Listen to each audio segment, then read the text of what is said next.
Yeah, Coach, you mentioned last week that you had a few losses now in 5-set matches, and there's like a couple plays here and there, and you could have a drastically different record if you make them. Is there any adjustments or things you can do to win those kind of games, or is it just experience in those situations? Or I think it's more the experience factor at the moment. You know, we talked about that on Monday as a group after we revisited the Santa Barbara match, and you know, we've been in 3 this year that have all been 5-set matches. We've been up 2-0 in all 3 of them, and all 3 of them have resulted in losses. So we are still learning the lessons of what it means to be able to, you know, compete as long as that match requires us. You know, and in that 4th set, we had you know, a pretty good start. It was pretty much back and forth about 10s, and we made a little bit of a run there, and then it was 19-12, and, you know, I think our young squad started feeling a little bit good, like this match is pretty much in hand and things are just going to happen for us, and then all of a sudden it's, you know, kind of back and forth. They started scoring a few more reels, and it's 23-21, and, you know, all of a sudden then you jump in from control and calm on your side of the court to maybe a little bit of chaos. Oh my gosh, what's going on? So there certainly, I think, is some, you know, mental discipline things in terms of focal points that when we get in tight matches or close in terms of what the scoreboard says, that, you know, our group needs to learn that that's, you know, just the time for them to keep doing what they've been doing, because what they were doing up to that point was successful. I mean, we were scoring points and playing well, and, you know, and then to get in the 5th set, again, would have liked to have relied on some experience from earlier matches this year, but at the same time, you know, it was good, I think, for about the first half of the first part of that 5th set, and then, you know, Santa Barbara served a couple of balls that got some aces, and then a couple of transition points that kind of created some separation. So, you know, it's a little bit of give and take. On one hand, it's, you know, you want to put yourself in position to win. On the second, we haven't been able to, at the moment yet, to be able to close out teams when we've gotten, you know, set leads like 2-0, or even when we get to a 5th set. We need to be able to respond and play as if, you know, it's basically the start of the match. It's not about how we got there. It's the fact that we're there, and in the reality, it's 1 game to 15. And obviously, to get there, you've demonstrated enough things to be successful against whoever you're playing. So, just more things to learn as we go forward. yeah, is it mostly, or is it all mental at that point, or is there also some physical fatigue to overcome at the end of those 5-setters? I think, you know, in all 3, and even more so maybe in the Santa Barbara match, I think we're in good shape. You know, I don't think it's a fatigue factor. I think, you know, the only real difference for us in that match as compared to the other ones is we changed to a 5-1 with Nelson's setting. So there were a few different rotations with some different players and personnel in different spots. But again, that worked for, you know, the first 3.5 sets till we get to the 4th set. So I didn't think it was necessarily something that we needed to do in terms of substitutions. It was mainly just, it came down to executions, and even if we go back and watch those points as well, it's like we're still getting 4, 5, 6 chances in the middle of rallies because we're doing a lot of good things. We just weren't able to come up with kills at key points during those points. So another lesson learned for our group, and one that you know, they came back this week ready to get prepared for Davis and Riverside. Coach, you talked about your team being young. What have you learned over the first 11 games about especially the freshmen on this team? I'm learning more about just their internal intangible characteristics. You know, it's different and challenging, and also, you know, it energizes you to be able to see that, you know, they don't have a whole lot of past experience to go back on, which at times is a good thing and at times is probably a bad thing. And but it's a fun group. It's fun to show up every day and work, and, you know, just based on what their work ethic's like and where they are mentally, especially post matches in the locker room, like at Santa Barbara, where it's like you can tell that they are hungry for more. You know, that they realize that they're close to beating some good teams, and they want that. They encourage that with one another to be able to get back in the gym on Monday and prepare for the upcoming week. And I have no doubt this group's going to be, you know, excited and ready to go on Friday when we play Davis. Momentum's kind of a big deal in volleyball, whether it's winning a number of sets in a row or 4 out of your 5 wins this year kind of came consecutively as well. Yeah. Is that something you think about consciously, and how do you change momentum as a coach? Well, we get 2 timeouts. That's probably one of the easiest ways. You know, experience would have, you know, some older players may go to the old, you know, shoe tie or the floor wipe, or, you know, I can ask the down ref a few questions here and there just to try to slow down the tempo of it. But we've really started with this group just, you know, trying to get them to understand that success for us is basically a play-by-play mentality.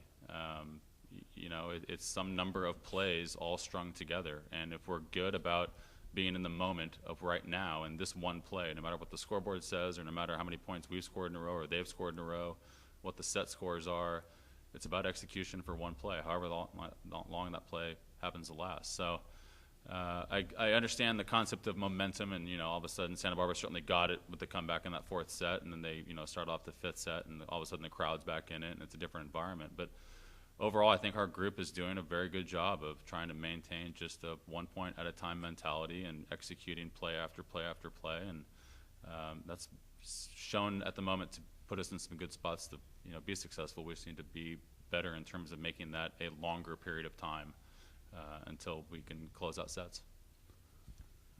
Coach, you talk about it being a young team. You talk about we're learning every day. Mm-hmm. 0-3 in 5-set matches, rival Santa Barbara to 5 sets.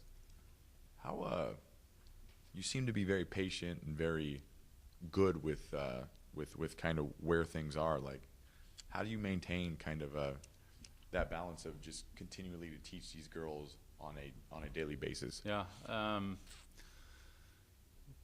Part of that has to do with what our expectations are of them on the court. We talk a lot in our circle about taking today for what today gives us, and we have an opportunity to get better, and our motto on the whiteboard every day at practice is get better today and make your teammates better. And so we try to break it down into just very small pieces of time, literally day by day. And if we're walking out of the gym a little bit better as a passer or a little bit better as a server, then hopefully we can see some of that transition to weekends when we get to matches. On the flip side, it's a challenge, I think, to us as a staff, because obviously we're all competitive in athletics, to be able to kind of gauge where we're at now versus where we want to be. And I think we've, part of that intentionally, part of that unintentionally, have kind of dialed that back in terms of what our expectations in terms of wins and losses are. Because if we're more focused on the process of what we're doing in the gym each day, I think the outcomes will start to speak for themselves. And the challenge is to kind of make sure that the players understand that. I get that they want to go out there and win and compete. And one of the things that was mentioned in our locker room after the match was, for us as a staff and all the places that we've been and all the teams that we've coached, this is probably the most developed team that we've seen, that we've started in August until this point, in terms of the length of our season. So if we go back and watch video of our first weekend up at Montana compared to what we look like at Santa Barbara, it is day and night in terms of our execution and our spirit and how well we play as a group. So in that short period of time, from an outside perspective, I think is a very encouraging thing. And also added to just the dynamic of our group, just being able to work on a daily basis and understand that I'm playing for the person next to me and I'm playing for Polly. And as those things go along, I think we'll start to see some changes in outcome. How do you think it will affect the team this weekend, being back at home and playing 2 big conference matches? It's only going to help. Mm-hmm. We like playing in Mott. I mean, I know the girls like playing here. I think that I think Sunday was a tough day for them. We had the student athlete convocation Sunday night, and of course Dawn brings up the blue-green rivalry and what the current score is, and our girls are still thinking about the match the day before. But they're good in terms of where their focus needs to be, and I think they've as best they can eliminated that from what potential victory we may have had that we didn't actually pull off in terms of the end result. But being at home is good. We're comfortable, and the support that we get from the fans and the band and everyone here is awesome. And I know they're more excited probably to go out and kind of show themselves that they're capable of playing at a higher level and keep improving. So I think they're looking forward to the challenge of the next few days of practice, but also looking forward to being back at home and getting back on a winning streak for us in terms of being successful this weekend against Davis and Riverside. And do you have any expectations for the team as you move forward? Just to keep improving each day. It's the hardest thing to look at, in terms of wanting to look farther down the road about what our schedule is or who we're playing. But I think this group has learned over the course of preseason and then this last weekend that they're capable of being a very successful volleyball team, and they're capable of that now, as opposed to thinking that they need to wait a year or two until they get the experience. And the fact that we're getting closer, I think, is a motivation for them.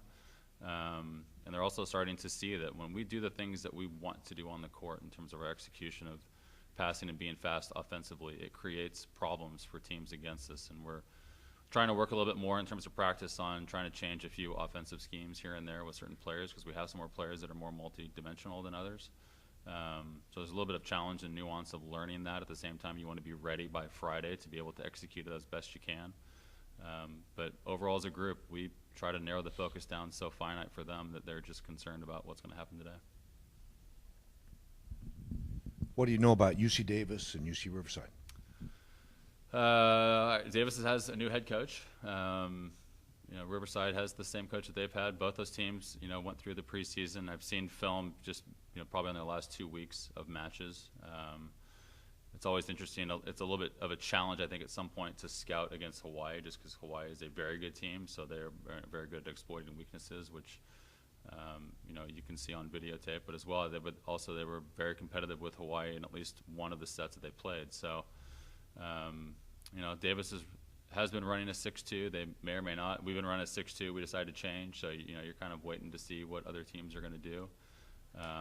But both teams, are in, I think, similar positions about trying to find an identity, and winning on the road is certainly a challenge in any conference. So I'd expect both those teams to come in here, Friday and then Saturday with Riverside, just, ready to compete and play hard. And we're going to need to be good on our side of the net in terms of our intensity and effort and execute as well as we know we can.